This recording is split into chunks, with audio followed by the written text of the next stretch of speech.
Viva il 25 aprile, viva la libertà! Long live the 25th of April, long live freedom. The words of a former resistance fighter during World War II, Sante Giovanetti, who's stuck at home in the Italian capital, Rome.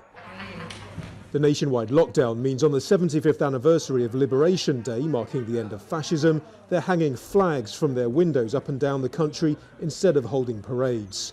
And for one 96-year-old former partisan who fought Mussolini's forces, that's heartening. La pandemia,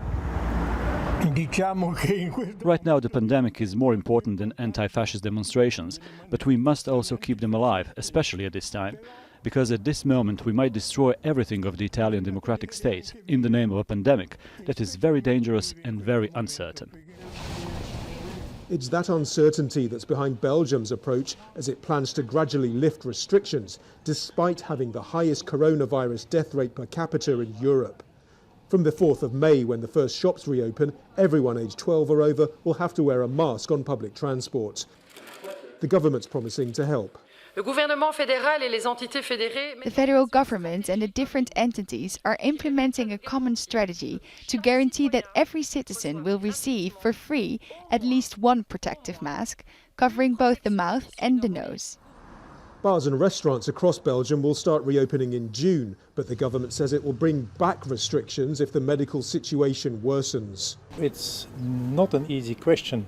Can we release everything? No, I don't think so, because I think then we will have a huge problem here on the intensive care. The beds are almost full.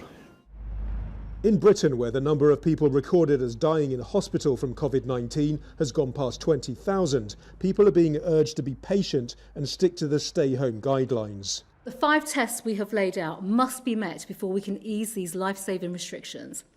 We must be sure that we can continue to protect the NHS, that there is a sustained and consistent fall in the daily rates of death, that the data shows the rate of infection decreases, that the operational challenges are met, and of course that there is no risk of a second peak of infections.